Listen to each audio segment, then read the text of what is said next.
네, 오늘 찬양 예배 말씀은 로마서 12장 1절 말씀입니다. 제목은 이것은 예배가 아닙니다 라는 제목입니다. 이것은 예배가 아닙니다. 로마서 12장 1절 말씀, 한 절 말씀만 우리 같이 읽을게요. 시작. 그러므로 형제들아, 내가 하나님의 모든 자비하심으로 너희에게 권하느니 너희 몸을 하나님이 기뻐하시는 거룩한 산 제사로 드리라. 이는 너희가 드릴 영적 예배니라. 아멘. 네, 지금 우리는 이제 음악으로 찬양을 드리고 있죠. 음악으로 찬양을 드리고 있어요. 근데 찬양이라는 것은 꼭 음악으로만 할 수 있는 건 아니죠. 찬양에는 여러 가지 종류가 있어요. 그래서 여러 가지 행동으로도 우리가 얼마든지 찬양할 수 있습니다. 그러니까 지금 우리가 노래로 찬양했고요. 그 다음에 악기로도 찬양했고, 갑자기 일어나서 막 몸으로도 찬양을 하기도 했습니다. 그래서 성경에도 보면 여러 가지 모양으로 하나님을 찬양하라고 표현하거든요. 뭐 예를 들면 손을 높이 들고 찬양하라, 뭐 성소에서 찬양하라, 뭐 그의 능하심을 인하여서 찬양하라, 이런 여러 가지 방법들이 있어요. 그래서 우리는 그 중에서 음악이라는 장르를 가지고 하나님을 찬양하고 예수님을 높여드리고 있죠. 그런데 이 음악하면 이 음악의 정의를 우리가 초등학교 때 배우거든요. 음악의 3요소가 뭐죠? 큰일 났네 이거. 일단 멜로디가 있겠고요. 그 다음에 멜로디와 화성이 또 있어야 돼요. 서로 음이 맞아야 돼요. 그 다음에 박자가 있어야 되겠죠. 그래서 이 세 가지를 음악의 3요소라고 합니다. 그러면 이 음악의 3요소는 뭘 말하고 싶은 거냐면 서로 공감할 수 있는가, 그걸 물어보는 거예요. 그러니까 음악이라면 서로가 공감을 해야 돼요. 서로가 공감하지 못하는 걸 그걸 소음이라고 합니다. 그러니까 이게 악기들이 여러 가지 악기들이 있는데, 예를 들어서 드럼하고 베이스 기타가 서로 박자가 맞아야 돼요. 안 맞으면 어떻게 된다? 소음이 돼요. 그리고 건반과 기타가 화성이 맞아야 돼. 안 맞으면 어떻게 된다? 소음이 됩니다. 즉 이게 이 음정이라는 게 일종의 주파수거든요. 하나님 만들어 놓은 주파수. 여러분 440Hz라고 들어보셨어요? 이게 A 코드거든요. 그러니까 A 코드에 맞는 그 음역대가 있어요. 그래서 그 음역대를 맞춰야 소리가 서로 부딪히지 않아요. 그래서 여러분 기타를 우리가 귀로 듣고 튜닝을 할 수 있거든요. 그냥 튜닝을 할 두 줄을 뚱뚱 튕겨가지고 튜닝을 할 수 있어요. 그러면 할 줄 아시는 분도 계시겠지만 그걸 어떻게 할 수 있냐면 진폭의 그 느낌이 달라요. 그러니까 음이 같으면 띵띵 이런 소리가 나고, 음이 틀렸다 그러면 띵띵냥냥냥냥 이런 소리가 나요. 그래서 그거를 이렇게 조절하는 거예요. 귀로 듣고. 신기하죠? 그래서 그게 조화롭지 않으면 소리가 조용한데, 조화롭지 않게 되면 어떤 소리가 난다? 이상한 소리가 나는 거예요. 띠앙와와 이렇게 이상한 소리가 나는 거예요. 결국은 음악은 조화라는 거죠. 그래서 여러분 예배라는 건요, 우리가 하고 싶은 대로 하면 그게 예배가 될까요? 예배가 안 돼요. 그러니까 하나님과 우리, 예수님과 우리가 서로 공감되고 소통되지 않으면 우리가 하는 소리는 예배가 될 수가 없다는 거죠. 아무리 훌륭한 연주자가 우리 중에 끼어 있어도요, 혼자 다른 코드를 연주하거나 혼자 다른 박자를 연주하면 그 사람은 소음을 내는 것 뿐이에요. 그러니까 반드시 예배라는 건 하나님이 원하는 사이클에 맞춰서 우리가 행동하고 그걸 예배라고 하는 거예요. 우리가 하고 싶은 대로 하면 안 되죠. 그래서 여러분 마음대로 예배하면 돼요, 안 돼요? 네, 안 돼요. 죄송하지만 안 됩니다. 그건 그냥 종교적인 어떤 행위에 불과한 거예요. 종교적인 행위. 그래서 여러분 종교에서 스님들이 설법을 할 때, 스님들도 이렇게 설교 같은 걸 하잖아요. 이제 그걸 설법이라고 하기도 하는데, 스님들이 설법을 할 때 어떤 설법이 훌륭한 설법이라고 할까요? 이 스님의 설법은 정말 훌륭했다라고 한다면 저는 그거라고 생각해요. 스님이 설교를 잘했다고 하면 희망이 없던 사람에게 희망을 막 불어주는 메시지를 전해요. 막 한강으로 막 가는데 나는 이제 삶을 포기하고 나 한강으로 갈 거야. 근데 라디오에서 법륜 스님이 나와가지고 막 뭔가 설법을 막 해줘. 그 얘기를 듣고 더 살아봐야겠다. 죽음을 여기서 포기하면 안 되지. 그래서 그 스님의 메시지를 듣고 삶을 다시 한번 돌이키고 다시 새로운 삶을 살아야겠다 하고 이렇게 돌이킬 수 있는 그런 삶의 적용을 주는 설법. 저는 그걸 훌륭한 설법이라고 생각해요. 그러니까 사람들에게 용기를 주고 희망을 주고 이런 걸 정말 잘하는 설법이라고 할 거예요. 그럼 목사들은 어떤 설교를 가장 잘하는 설교라고 세상 사람들은 생각할까요? 똑같아요. 사람들에게 희망을 주고 용기를 주고 비전을 주고 뭔가 한강으로 가던 길을 멈추고 새로운 삶을 다시 도전받고 막 이렇게 하는 설교를 해야 사람들은 설교 잘한다 라고 생각합니다. 그러니까 그런 설교를 잘하시는 분들은 대형교회 목사님들이 대부분 그런 설교를 잘하시거든요. 그러니까 분당 너네교회 그 이찬땡 목사님 같은 분들이 그런 설교를 너무 잘하세요. 그러니까 삶이 바뀌어 막 사람들이 그 메시지를 들으면 막 용기가 생기고 희망이 생기고 막 그래요. 착한 목자교회 그 유기땡 목사님도 그런 설교를 잘하세요. 그러니까 사람들이 그 메시지를 들으면 감동을 받고요. 그래 내가 이렇게 살아서는 안 되지. 내가 더 용기를 갖고 더 힘을 갖고 더 열심히 살아야지 라고 하는 목사님들의 설교와 스님들의 설교가 별반 차이가 없다는 거예요. 그래서 여러분 종교는요 아무 데나 가도 돼요. 종교는 아무 교회를 가도 되고 절에 가도 되고 종교 생활 할 거면 그냥 설법을 잘하는 목사님, 설교를 잘하는 스님을 찾아가면 돼요.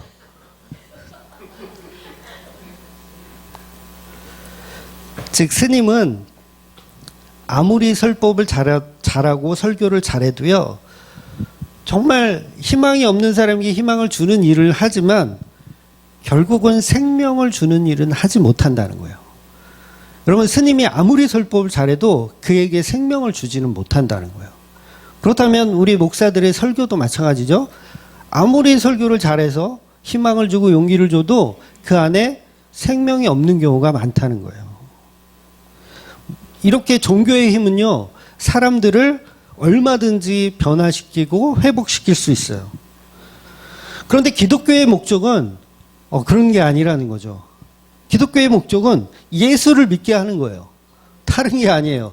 그냥 막 삶에 희망이 없던 사람에게 희망을 주는 게 기독교의 목적이 아니라는 거죠. 내가 예수를 믿고 그 예수로 인해서 생명을 발견하는 것, 그게 기독교가 해야 할 복음 전파라는 거죠. 그런데 이게 너무 헷갈려요. 사람들이 너무 헷갈려요. 십자가 삶을 살아가는 것이 복음인데 십자가 삶은 없고 그냥 착한 사람 만들기, 인격이 훌륭한 사람 만들기, 그걸 모든 종교에서 하고 있으니까 사람들이 헷갈리는 거예요. 그래서 교회 이름을 어떻게 짓냐면 우리 교회 선한교회 이렇게 우리 두 교회를 합쳤네요. 우리 교회 선한교회 이렇게 돼버리는 거예요. 그런데 스님들의 이런 논리, 목사들의 이런 논리는요 절대 복음이 아니라는 거예요. 그러니까 물론 이런 게 필요하긴 해요. 그러니까 설교 중간중간에 이런 것이 필요하긴 하죠. 그러나 이게 전부가 되어서는 안 된다는 거예요. 반드시 거기에는 예수를 믿어야 하는, 예수가 우리의 전부임을 이야기하는 그런 복음의 내용들이 있어야 된다는 거죠. 그래서 종교를 가진 사람과 기독교인, 참 기독교인은요 서로 부딪힐 수밖에 없어요. 정말 설법 잘하는 목사님에게 복음을 이야기하잖아요. 그러면 부딪힐 수밖에 없습니다. 원수가 되는 거죠. 너는 왜 사람들에게 희망을 주고 용기를 주고 왜 이런 설교를 안 하고 계속 예수 피 얘기만 하느냐. 즉 성도가 예수 그리스도의 십자가 복음만 전한다고 하면 종교인들은 반드시 그런 복음을 전하는 사람을 이단 취급한다는 거예요. 왜냐하면 기독교에서 종교성을 버리잖아요. 그러면 주장할 게 없어요. 그러니까 설법을 정말 잘하는 목사에게 종교성을 딱 빼고 설교하라 그러면 할 게 있을까요? 할 게 아무것도 없어요.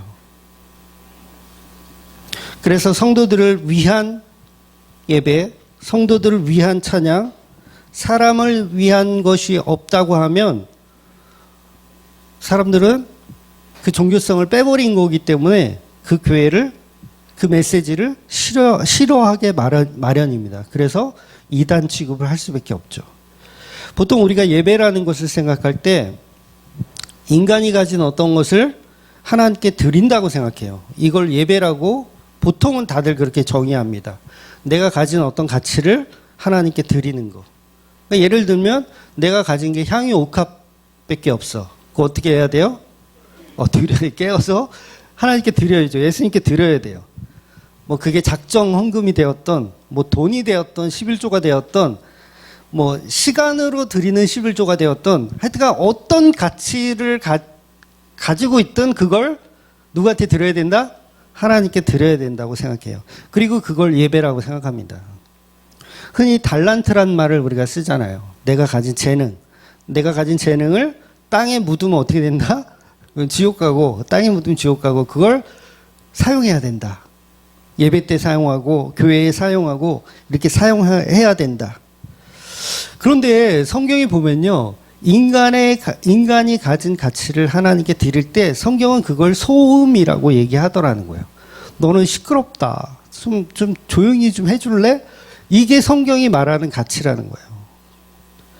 그 대표적인 예가 가인의 제물이에요. 가인의 제물. 재능을 발휘했어요. 농사라고 하는 최첨단, 그동안 없었던 어떤 농사를 가인은 최초로 한 사람이에요. 이 농사도 학문으로 개발을 되어 있잖아요. 여러분 농과가 있는 거 아시죠? 네, 농과가 있어요. 학문으로 배우는 그런 과정이 있어요. 그러니까 이 가인은 그 가치를 만들어서 그걸 하나님께 내 재능이라고 예배하고 있어요. 그런데 하나님은 그 농산물을 안 받으신다는 게 문제예요. 그러니까 안 받는다는 건 뭐예요? 나는 너를 소음으로 여긴다. 내가 원하는 재물이 아니다. 그 얘기를 하시는 거예요. 그래서 가인이 드린 재물을 우리가 구체적으로 하나님이 왜 안 받으셨는지는 모르겠지만 초등학교 수준으로 보자면 결국은 하나님이 원하는 재물이 아니었기 때문에 안 받으신 거예요. 간단하죠. 그러니까 오케스트라가 있는데 오케스트라에 지휘하는 사람이 있잖아요. 그 지휘자가 원하는 소리를 그 단원들이 안 들려준 거예요. 그래서 너는 그 소리 나 안 받겠어. 이렇게 얘기하는 거예요. 그런데 그 오케스트라의 단원 중에 지휘자가 원하는 소리가 아닌데 자기가 막 소리를 내. 자기의 실력을 막 뽐내. 나는 괜찮은 것 같은데. 그래서 막 뽐내. 그러면 그 오케스트라 지휘자는 아무리 그가 실력이 좋고 아무리 뽐내도 그가 표현하는 소리를 듣지 않는다는 거예요. 받지 않는다는 거예요. 그런데 우리는 우리 인간들이 계속 우리 인간에게 가치를 두고 우리 인간의 가치를 하나님께 드리는 걸 예배라고 포장하기를 좋아한다는 거예요. 그래서 예배 끝나면 우리가 하는 얘기들이 있죠. 은혜 받았는가? 그러니까 예배의 목적이 내가 은혜 받는 게 목적이에요. 그럼 이미 나는 무슨 제물을 드리고 있는 거예요? 가인의 제물을 드리고 있는 거예요. 은혜 받지 말라는 얘기가 아니에요. 은혜를 받으세요. 그런데 목적이 오늘 교회 가야지, 내가 은혜 받아야지. 이게 목적이 되어서는 안 된다는 거죠. 그래서 예배를 내가 은혜 받는 도구로 사용하면 그 자체가 이미 이 소음이 돼버린 거예요. 소음이. 결국은 인간들은 가인처럼 내가 드린 재물을 가치 있게 여기고 싶어 하는 거예요. 내가 준비한 예배, 내가 준비한 노래, 내가 준비한 악기 실력. 죄송하지만 그런 가치들은 하나님이 받는 예배가 아니라는 거예요. 그래서 어떤 목사님들은 그러잖아요. 예배 보러 간다 그러면 막 혼내죠. 예배를 보는 게 아니라 예배는 구경하는 게 아니고 그러면서 막 혼내요. 근데 그렇게 이제 정정해 주기도 하죠. 예배는 보는 게 아니라 드리는 것이다. 이렇게 정정해 주기도 하는데 사실은 예배를 드린다는 것도 사실은 잘못된 표현이에요. 엄밀히 따지면. 예배를 한다가 사실은 제가 볼 때는 그게 더 적정한 표현인 것 같아요. 그래서 저는 둘 다 틀렸고, 예배 본다, 예배 드린다, 둘 다 틀렸고, 예배를 한다로 이렇게 정의하고 빠져나가죠. 네. 결과적으로 예배는 하는 거예요. 근데 뭘 하느냐가 중요하죠. 네, 뭘 하느냐. 하나님과 그 아들 예수님이 이루신 업적을 칭찬하는 거예요. 칭찬이란 단어가 조금 거슬릴 수 있지만 적당한 단어가 없으니까 이해하세요. 그러니까 높은 사람이 낮은 사람일 때 할 때 쓰는 표현이라서 하나님과 예수님이 이루신 그 업적에 대한 칭찬을 하는 게 예배예요. 내가 드리는 게 아니고 내가 구경하는 것도 아니에요. 둘 다 틀렸어요. 하는 거예요. 뭘 하느냐? 이루신. 그분이 이루신 일을, 행하신 일을 칭찬하는 거. 그게 예배라는 거예요. 그래서 예배를요, 문자적으로 정의를 하면 나를 낮추고 삼위 하나님을 높이는 거예요. 예배는 그래요. 나를 낮추고 삼위 하나님을 높이는 거. 그래서 예배를 둘로 나누면, 둘로 딱 쪼개면 뭐가 되냐면 경배와 찬양이에요. 경배와 찬양 많이 들어보셨죠? 옛날 온누리교회에서 열심히 밀던 얘기, 그 단어가 정말 잘 만든 단어예요. 경배와 찬양. 그래서 경배라는 뜻은 뭐냐면 나는 못하는데 하나님은 하셨습니다예요. 나는 못하는데 하나님은 하셨습니다. 우리가 일진 앞에서 무릎을 꿇죠. 이게 왜 그래요? 나는 못하는데 너는 할 수 있어. 이런 표현이잖아요. 죄송합니다. 표현이 배운 게 그거밖에 없어서. 그러면 경배가 그런 뜻이면 경배가 나를 낮추고 하나님 높이는 거라면 찬양은 뭘까요? 찬양도 똑같아요. 나를 낮추고 하나님을 높이는 게 찬양이에요. 경배는 낮추는 거에 집중되어 있고 찬양은 높이는 거에 집중되어 있어요. 같은 말이에요. 그러니까 예배란 무엇이냐?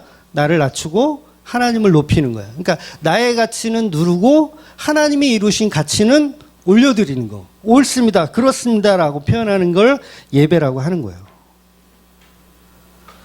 그래서 예배는 하나님이 다 하셨습니다.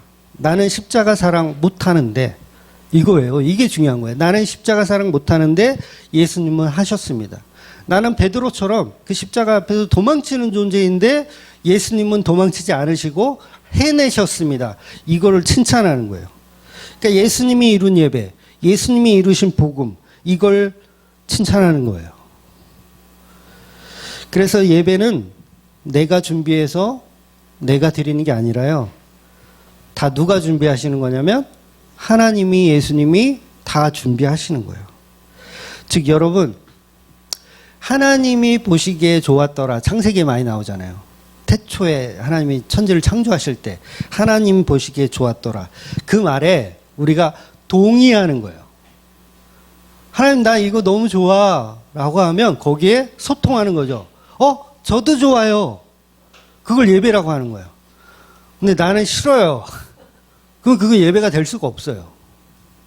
그러니까 하나님이 바다를 만드시고 하나님 보시기에 좋았더라 했으면 우리도 동의합니다. 좋습니다. 근데 우리는 동의하지 않거든요. 우리의 삶을. 바다가 막 있으면 하나님 보시기에 좋았더라 했어요. 그럼 우리도 좋다 해야 되는데 이거 파도가 이렇게 세서 낚시나 할 수 있겠어? 뭐 이따위로 만들었어? 이러면 그게 예배가 될 수가 없는 거예요. 그래서 이걸 하나님 보시기에 좋았더라 했는데 우리가 그걸 동의하지 않는 건 왜 그러냐면 우리가 선악과를 먹어서 그래요. 선악과를 먹어서 우리의 선악 판단으로 동의하지 않는 거예요. 6일 창조가 뭐라 그랬어요? 6일 창조하고 안식일을 주는 이유가 6일 창조가 완벽했다. 그걸 동의하느냐? 그 질문 드리는 거예요. 동의하느냐? 6일 창조가 완벽한 걸 안식일을 경험하면서 동의하느냐? 동의하는 자가 예배자인 거예요. 하나님이 다 하셨군요. 완벽하군요. 경배와 찬양을 드리는 거예요. 그래서 오늘날 우리 성도들은요, 이 창조를 노래하는 거예요. 창조. 하나님이 만드신 계획과 실천에 대해서 노래하는 거. 근데 우리가 선악과를 먹고 세상이 가시덩굴과 엉겅퀴가 나기 시작했어요. 그러면 어떻게 돼요? 보시기에 좋았더라를 할 수가 있어요, 없어요? 없죠. 이게 중요한 거예요. 그 전에는, 선악과 먹기 전에는 이 세상이 다 보시기에 좋았더라 하셨고 아담과 하와도 동의했단 말이에요. 그런데 인간이 죄를 지으면서 선악과로 이 세상이 더 이상 하나님이 보시기에 좋았더라는 세상이 없죠. 잘 들어보세요. 그래서 사실은요, 선악과 먹은 이유는 예배가 존재하지 않습니다. 이 말을 이해하셔야 돼요. 예배가 존재하지 않아요. 왜냐하면 더 이상 하나님이 보시기에 좋았더라는 말을 안 하시기 때문에 소통 자체가 끊어졌어요. 예배란 뭐라 그랬어요? 처음에 서두에서. 소통이라 그랬죠. 하나님과 내가 같은 방향을 바라보며 동의하는 게 예배인데, 선악과를 먹고 이 세상에서 더 이상 하나님이 보시기에 좋았더라는 말을 안 하신다면 이제 우리에게는 예배가 없어요. 예배가 없는 거예요. 그럼 어떻게 돼야 돼요? 다 지옥 가는 거예요. 예배가 없으니까. 그러니까 우리가 하나님께 진수성찬을 막 차려놓고 하나님 예배 받으세요, 예배 받으세요 해도 하나님은 보시기에 좋았더라는 말을 더 이상 안 하시기 때문에 어떤 행동을 해도 하나님은 안 받으신다는 거예요. 그래서 선악과 먹은 인간들은 하나님이 안 받으니까 어떻게 해요? 에이, 우리라도 바벨탑을 쌓고 우리가 하나님이 되어야겠다. 그리고 거기 바벨탑에다가 제사 드리는 거예요. 이것이 하나님이다. 그래서 세상 온 천지 만물이 당연히 우상을 숭배하는 거예요. 왜? 하나님은 예배 받을 준비가 안 되신 거니까. 예배 자체가 없어졌어요. 그런데 예배가 언제 생겨요? 예수님이 오심으로 그때부터 예배가 생기는 거예요. 예수님이 세례 받으실 때 하늘에서 소리가 들려요.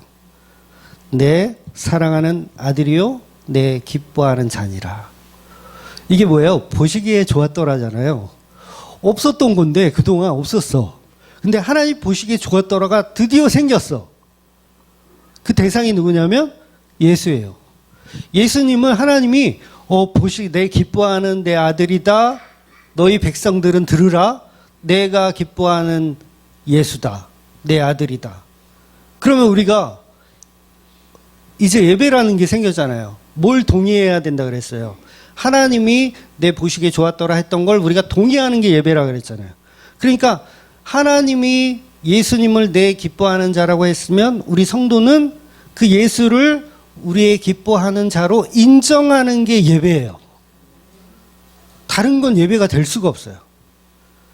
내가 설법을 잘해서 막 사람들을 막 어둠의 구렁텅이에서 막 끌어내고 한강에서 끌어내고 삶의 비전을 꾸게 하고 막 뭔가를 열심히 해도 그건 예배가 아니라 예수 그리스도가 하나님 보시기에 좋았더라인 대상임을 동의하지 않는다면 그건 예배가 될 수가 없다는 거죠.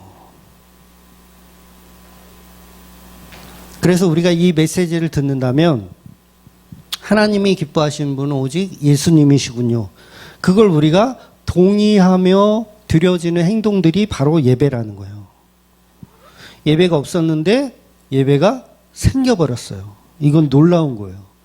그래서 수가성 여인에게 예수님 말씀하시잖아요. 수가성 여인이 물어보거든요. 어디에 가서 예배 드려야 됩니까? 그러니까 그동안은 예배가 없었던 거예요. 이 수가성 여인이 아주 촉이 좋아요. 뭔가 좀 이게 갈급하면 해결이 안 돼. 아무리 예배를 드려도. 그러니까 그동안 없었기 때문에 예배가 되질 않았던 거예요. 그래서 예수님 뭐라고 말씀하세요? 이제 예배 드릴 때가 되었다, 왔다, 도래했다. 그동안 예배가 없었는데 이제 예배할 수 있는 시대가 도래했다. 그 얘기는 뭐예요? 예수인 내가 왔기 때문에 이제 너희도 예배할 수 있을 준비가 되어졌다라는 거예요. 그래서 그동안은 우리가 폐업 상태, 장사 접고 폐업하고 있었던 상태였어요. 팔아먹을 게 없었어. 그런데 예수님이 오심으로 인해서 다시 시작된 거예요. 뭐가 시작됐어요? 예배가 시작됐어요. 교회가 영업할 수 있게 됐어요. 예수님 오시기 전엔 교회가 영업을 할 수가 없어. 예배 자체가 없으니까. 그래서 오늘날 우리 교회들도요, 하나님이 이루신 그 창조와 십자가로 이루신 재창조를 우리는 계속해서 노래하는 것, 거기에 동의합니다, 옳습니다 라고 이야기하는 걸 예배라고 한다는 거예요. 그러면 잘 들어보세요. 예수를 통해서만 예배할 수 있다면 교회에서 흔히 하는 수능 합격 감사 예배, 이게 존재할 수 있을까요? 없어요. 말도 안 되는 거예요. 복음 하나도 모르는 거예요. 수능 합격 감사 예배, 풍년 감사 예배, 추수 감사 예배라고 하죠, 보통.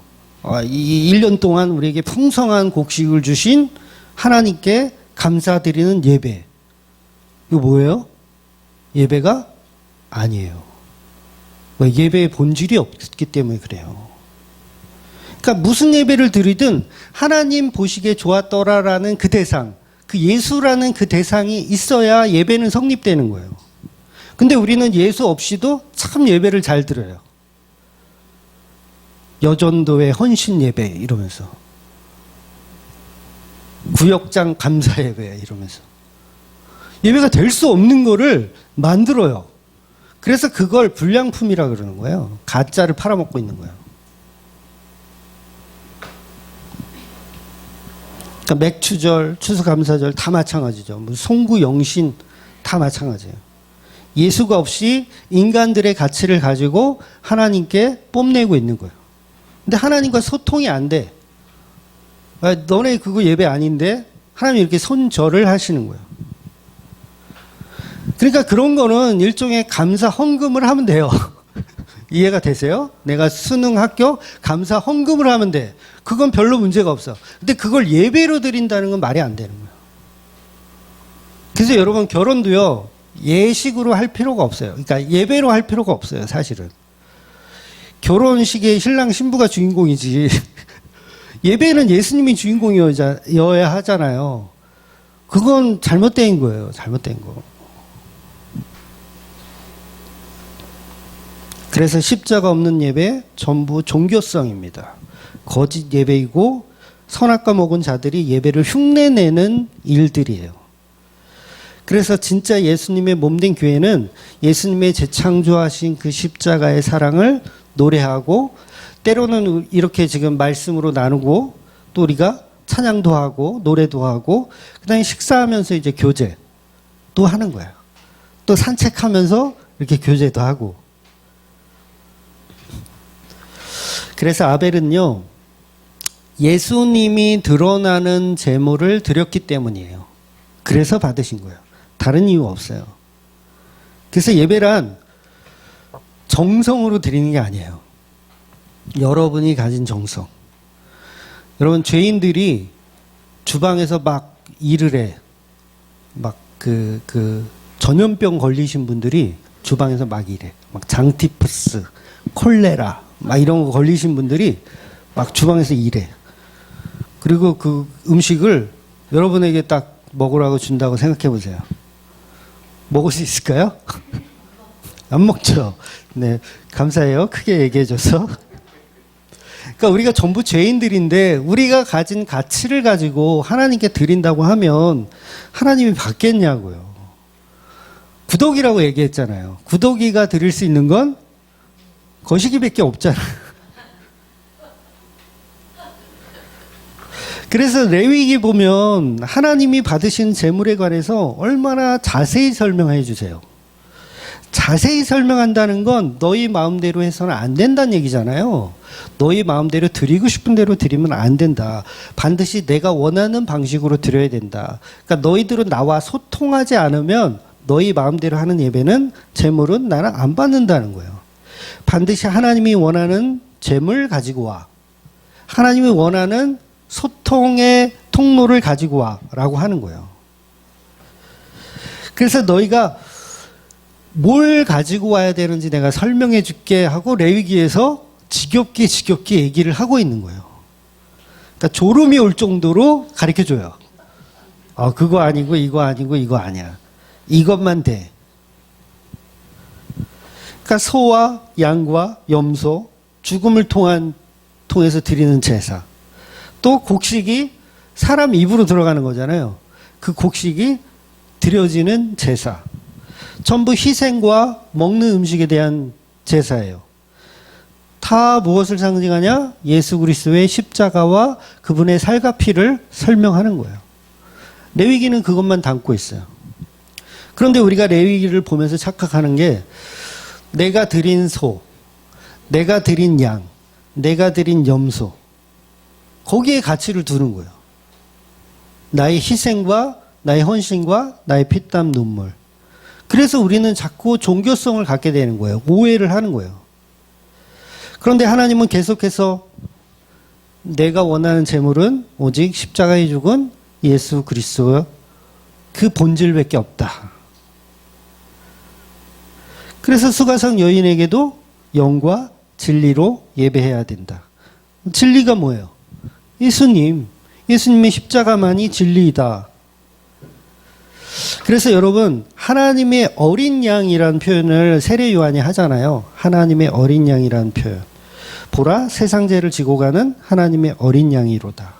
여러분 구약에서는 보통 인간이 가지고 오는 어린 양이라고 표현하지 구약에서는 하나님의 어린 양이라는 표현이 안 나와요. 하나님의 어린 양? 이런 표현은 없어요. 세례 요한만 독특한 방법으로 전도를 한 거예요. 그런데 유일하게 한 군데 그 하나님의 어린 양이라는 뉘앙스를 가진 곳이 있는데 거기가 바로 아브라함이 이삭을 번제로 바치던 사건에서 딱 한 번 나와요. 창세기 22장 8절을 보면 아브라함이 이르되 내 아들아 번제할 어린 양은 하나님이 자기를 위하여 친히 준비하시니라. 그러니까 하나님의 어린 양이에요. 모든 인간들은 나의 어린 양, 하나님 나의 어린 양을 하나님 받아주세요 그랬는데 그거 틀렸다고 하는 거예요. 그거 틀렸다. 세례 요한이 뭐라고 했냐면 하나님의 어린 양이다. 너희들이 준비한 어린 양 아니고 그건 다 종교다라고 하는 거예요. 그러니까 여러분이 예수 그리스도를 여러분이 준비하시는 게 아니에요, 사실은. 하나님이 준비하시는 거예요. 우린 뭐예요? 할 게 없어요. 준비할 게 없다고요. 그래서 그걸 은혜라고 하는 거예요. 없네? 할 게 없네? 그래서 아벨이 할 거 없는 걸 한 거예요. 아벨이 할 일 없는 짓을 한 거예요. 그랬더니 하나님이 그걸 제물로 받으시더라는 거예요. 아니 그거 쓸데없는 거잖아요. 뭐 고기를 먹기를 했어요. 그 당시에 뭐 옷이 필요하면 그냥 양 한 마리 들에 가서 잡으면 되지. 그걸 왜 키우고 있어요? 할 질 없는 짓을 했더니 그걸 받으시더라는 거예요. 그러니까 인간의 가치는 철저히 안 받으시고 오직 예수 그리스도라는 가치만 받으신다는 거예요. 즉 정리를 하자면 예배라는 것은 하나님의 어린 양, 자기 독생자 예수를 번제로, 속죄제로, 화목제로 드려서 하나님이 하나님을 위하여 만드는 행위예요. 하나님이 하나님을 위해서 만드는 행위. 그래서 하나님이 본인이 빛을 만드시고 보시기에 좋았더라 감탄하시죠. 똑같아요. 구원도 마찬가지예요. 하나님이 우리를 구원해 놓으시고 우리가 한 건 없어요. 하나님이 구원해 놓으시고 보시기에 좋았더라 하는 거예요. 거기에 우리는 뭘로 반응하냐면 동의합니다. 동의합니다. 여러분 동의하십니까? 하나님이 다 하셨다. 예수 그리스도가 다 하셨다. 우리는 한 게 아무것도 없다. 이거를 동의하시는 분이 예배자라는 거예요. 근데 하나님은 할 만큼 하셨으니까 이제는 가만히 계시고 제가 한번 해보겠습니다. 이건 예배가 아니라는 거예요. 그래서 이 세상은요, 하나님의 방법대로만 돌아가는 거 아세요?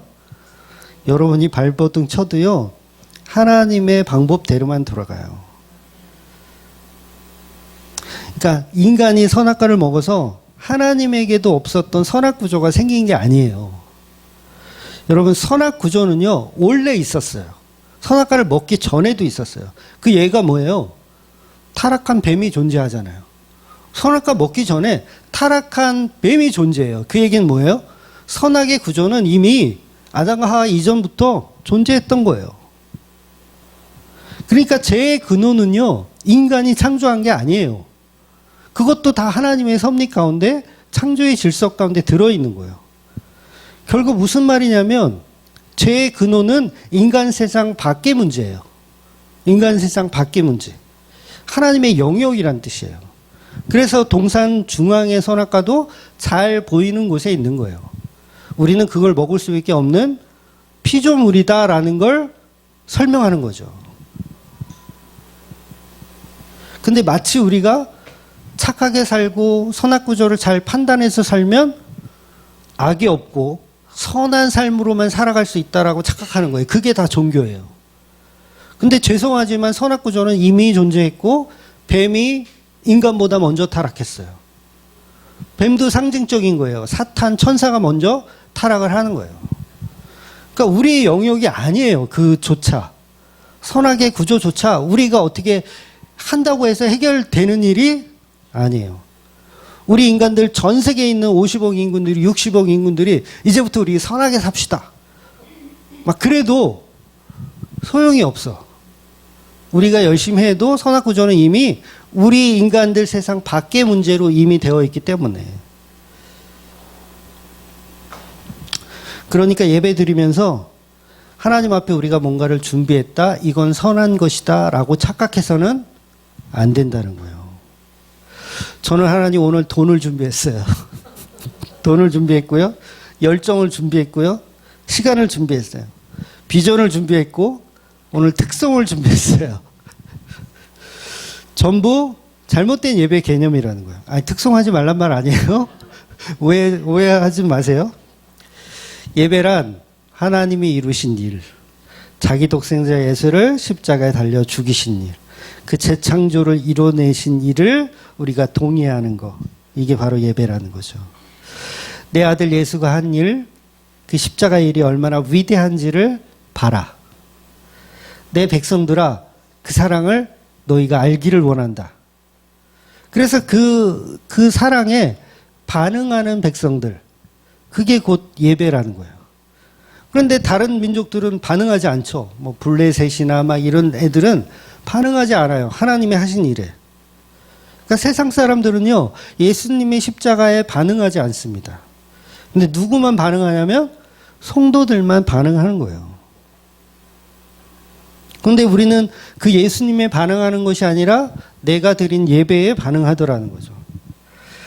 내가 잘하는 노래, 내가 잘하는 연주, 내가 가진 달란트, 이런 걸 가지고 하나님을 찬양하겠다고 하면 그걸 연병하고 있다 그러는 거예요. 우린 계속 연병을 해요. 막 나도 하나님을 예배할 수 있다, 찬양할 수 있다. 아니요, 우리는 지옥 가도 마땅한 존재임을 알아야 된다는 거죠. 예수님이 십자가에 죽으심으로 내가 지옥 가는 일이 멈추었군요. 그 위대한 사랑을 찬양합니다. 너무 간단한 진리 아니에요? 지옥 가도 마땅한 존재가 예수님의 십자가로 멈추어졌군요. 여러분, 요한복음에서 제가 설명드린 것 같은데 수가성 여인은 절대 청순 가련형이 아닙니다. 목사들이 다 그렇게 설교하죠. 낮 12시에 사람들의 눈을 피해 이렇게 정오에는 물을 안 들어간대요, 유대인들은.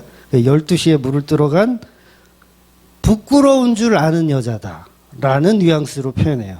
근데 성경에 그런 얘기 없거든요. 낮 12시라는 얘기도 없고요.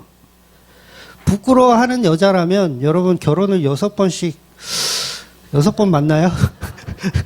5번이에요, 6번이에요. 하여튼가 그냥 하는 게 부끄러운 여자라면 그게 맞을까요? 저라면 한 서너 번 하고, 그놈이 그놈 같아. 그다음부터 혼자 살 것 같아요.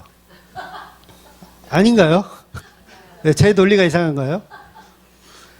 한 서너 번 하고 나면, 그놈이 그놈이구나. 그냥 혼자 살아야지. 그러니까 이 여자는요, 부끄러움을 아는 여자가 아니에요. 그런데 마치 이 수가성 여인이 굉장히 회개할 준비가 되어 있고, 마치 이 여자가 자기 삶을 회개하고 돌이키고 내 삶이 잘못됐다는 것을 인식하고 있는 존재로, 그러니까 마치 이 여자가 예배드릴 준비가 이미 되어 있는 자기 자아를 가지고 예배드리고 있는 존재로 우리가 잘못 해석하는 거예요. 절대 그렇지가 않고 정말 예배가 불가능한 여자에게 예수님 찾아오시는 거예요. 회개가 불가능한 상태의 여자를 예수님이 찾아오신다고요. 그러니까 겁먹지 마세요. 여러분 주위에 있는 얘는 아무리 복음을 전해도 얘는 틀렸어 라고 겁먹을 필요가 없어요. 그래서 그 예배의 가치를 인간에게 두어서는 안 된다는 거예요. 우리는 무엇을 예배하느냐? 예수님이 이루신 그 십자가만 노래하는 거예요. 그러니까 나는 들에 피는 꽃과 같고 오늘 피었다지는 안개와 같고, 그런데 예수님이 그런 사랑을 나에게 주셨습니다. 그래서 그 위대한 사랑을 우리가 노래합니다. 이제는 내가 나를 위해서 예배하는 것이 아니라 나는 없고 오직 내 안에 예수 그리스도의 십자가만 결단하며 예배합니다. 그런데 예배가 뭔지 모르니까, 십자가가 뭔지 모르니까 전부 지식으로 알고 예배를 형식화 시켜가는 거예요. 그럼 교회 다니는 사람이 이 진리를 모를까요? 예수님이 너를 위해 십자가에 죽으셨다. 다 알아요. 그런데도 오직 예수 그리스도의 십자가 복음만 전한다고 하면 싫어해요. 싫어해요. 이상한 교회라고 생각해요. 적어도 기독교인이라면 오직 예수 그리스도의 십자가 복음만 전한다고 하면 좋아해야 되죠. 아, 그런 교회가 있었어? 참 좋다라고 동의해야 되는데 거기 이단 아니야? 라고 생각하더라는 거예요. 그게 왜 그러냐면 십자가 말고 다른 가치들이 그들에게 이미 있기 때문에 그래요. 그러니까 종교라는 가치죠. 전부 십자가 없는 나의 가치, 나의 피땀 눈물로 예배드리고 있었기 때문에 그래요. 그러니까 계속 가치를 심어요. 주일 성수라는 가치, 11조라는 가치, 인간이 드리는 행위적인 가치를 종교적인 것임에도 불구하고 그걸 하나님이 받으시는 가치로 생각하더라는 거예요. 그러면 우리가 그럴수록 예수님과 원수가 되는 겁니다. 그래서 박해는요, 하나님 잘 믿는다고 하는 사람들이 기독교인을 박해하는 거예요. 오직 십자가에 죽은 예수만 믿는다고 하는 사람들이 박해를, 기독교인들에게 박해를 받는 거예요. 그런데 우리가 거기서 빠져나오기가 너무 힘들어요. 너무 힘들어. 지끈지끈 머리가 아파요. 그래서 우리가 종교에서 빠져나오지는 못해요. 결국 왜 그러냐면 내 안에 내가 너무 많이 있어요. 그러니까 처음에 설명드렸잖아요. 비전을 꿈꾸고 정말 자살하려는 사람이 다 희망을 갖고, 이거 얼마나 좋아요. 근데 그거를 끊어내기가, 이 종교성을 버리기가 우리 기독교인들에게 너무 힘든 거예요. 그러니까 내 안에 여전히 세상을 살아가는 가치들을 채워놓고 있는 거죠. 그러니까 십자가 복음이 들어오면 어떻게 하냐면 저리 가라고 찔러대는 거예요. 저리 가. 나는 그거보다 종교가 더 좋아. 희망을 품고 용기를 갖고 이 세상을 정복해 나아가는 게 더 좋아.